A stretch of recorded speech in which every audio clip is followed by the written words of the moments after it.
Bismillahirrahmanirrahim. Assalamualaikum warahmatullahi wabarakatuh.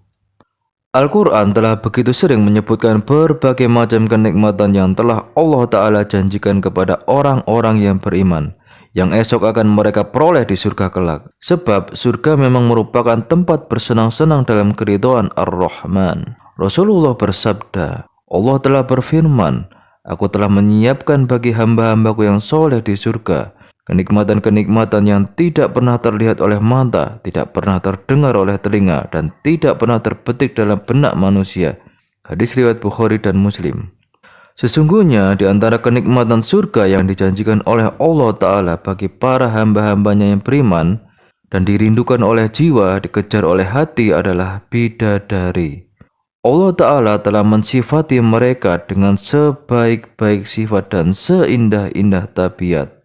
Diriwayatkan oleh Al-Bukhari di dalam kitab sahihnya, dan seandainya seorang bidadari dari surga turun ke menghampiri penghuni bumi, maka dia akan menerangi antara langit dan bumi, dan akan menyebarkan semerbak bau yang harum, dan selendangnya menutupi kepalanya lebih baik dari dunia dan seisinya. Asal dan penciptaan bidadari telah dijelaskan dalam Al-Quran surah Al-Waqiah ayat 35-37. Menurut ahli tafsir adalah, yakni kami menciptakan bidadari-bidadari itu secara langsung tanpa melalui proses kelahiran. Dan Allah mengembalikan mereka menjadi perawan kembali. Mereka dicintai oleh para manusia mereka. Dalam umur yang sama sebaya kami menciptakan mereka untuk ashabul yamin, golongan kanan. Bentuk fisik bidadari juga dijelaskan dalam Al-Quran dan ahli tafsir. Di antaranya, pertama, dalam surah Ad-Dukhan ayat 54, yang artinya, demikianlah dan kami berikan kepada mereka bidadari. Maksudnya adalah, bidadari-bidadari yang rupawan, bermata lebar dengan putih bola matanya sangat putih, dan hitamnya pun sangat hitam. Yang kedua, dalam surah Ar-Rahman ayat 58 yang artinya, seakan-akan bidadari itu permata yakut dan marjan. Maksudnya adalah, seakan-akan wanita-wanita itu memiliki kulit putih bersih kemerah-merahan seperti yakut, yaitu batu merah yang sangat halus dan bersih. Mereka juga layaknya marjan, yaitu batu permata merah yang diambil dari lautan. Yang ketiga, dalam surah An-Naba ayat 33, yang artinya, dan gadis-gadis remaja yang sebaya. Maksudnya adalah, mereka juga akan ditemani gadis-gadis sebaya yang suci.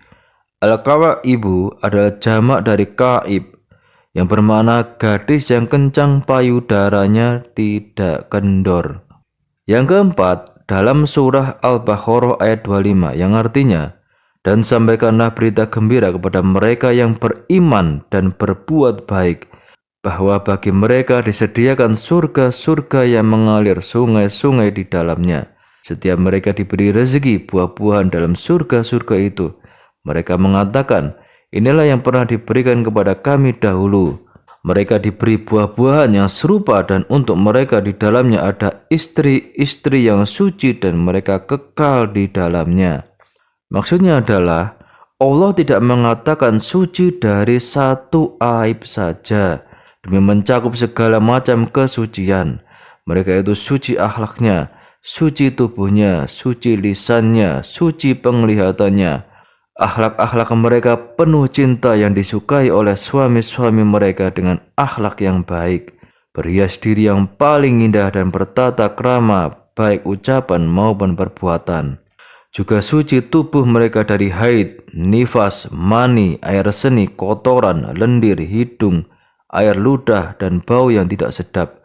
Dan juga penampilan mereka dengan kesempurnaan kecantikan di mana tidak ada aib sama sekali pada diri mereka.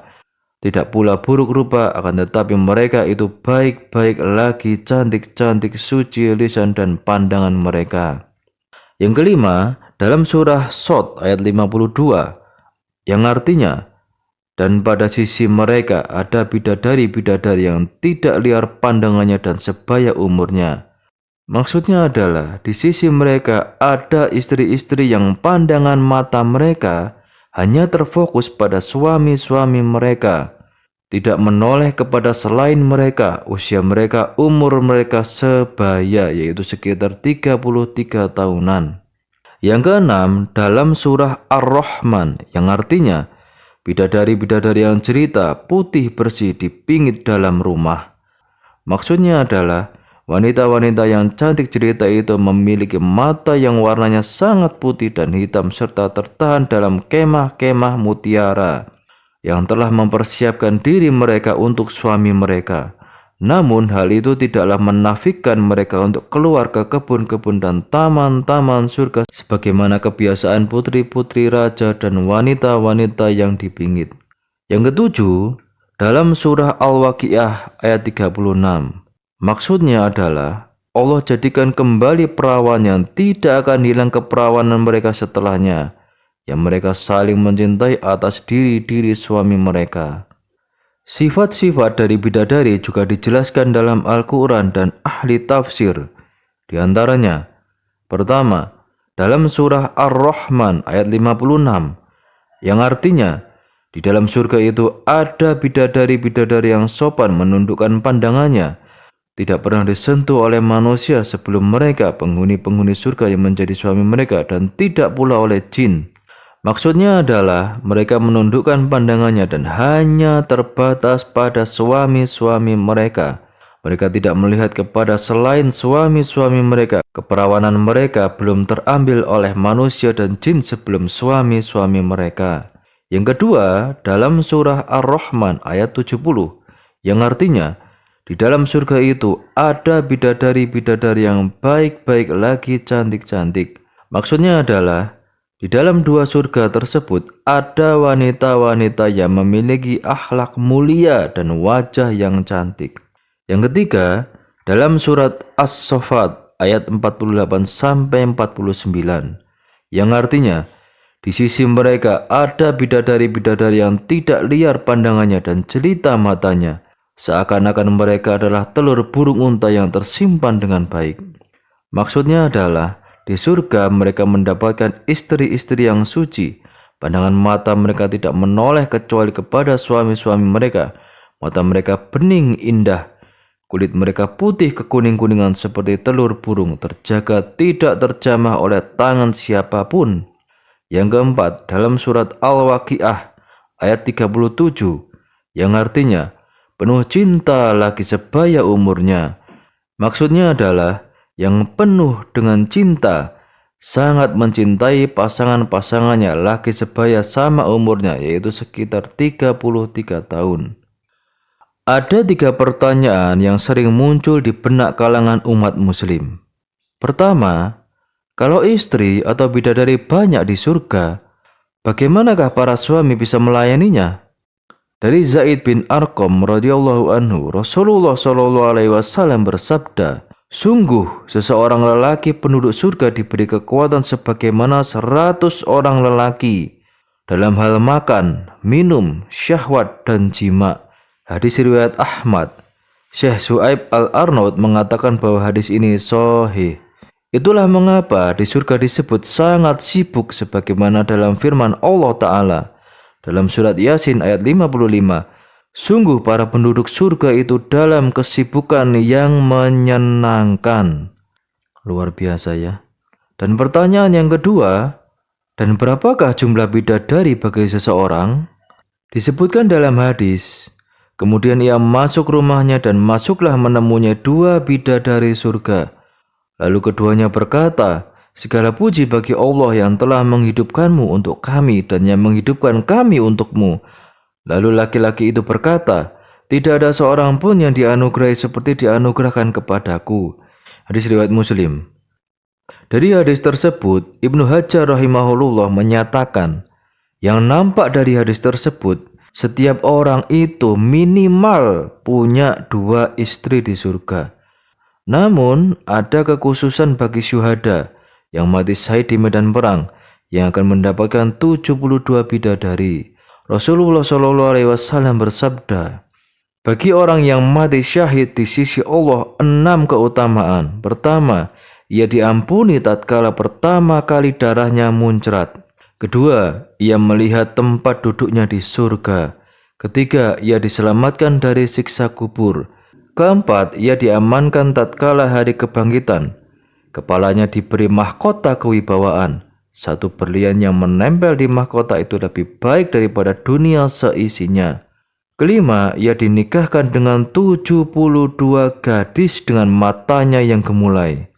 Yang keenam, ia diberi hak memberi syafaat 10 orang dari kerabatnya. Hadis riwayat Ahmad, Tirmizi, Ibnu Majah. Al-Hafiz Abu Thahir mengatakan bahwa hadis ini hasan. Pertanyaan yang ketiga, bagaimanakah kedudukan wanita dunia yang beriman atau soleha di surga? Pertama, ahli tafsir Al-Qurtubi rahimahullah menjelaskan, keadaan wanita beriman di surga lebih utama dari bidadari dan lebih tinggi derajatnya dan kecantikannya. Wanita soleha dari penduduk dunia masuk surga sebagai balasan atas amal soleh mereka. Hal ini adalah kemuliaan dari Allah untuk mereka karena bagusnya agama dan kebaikan mereka.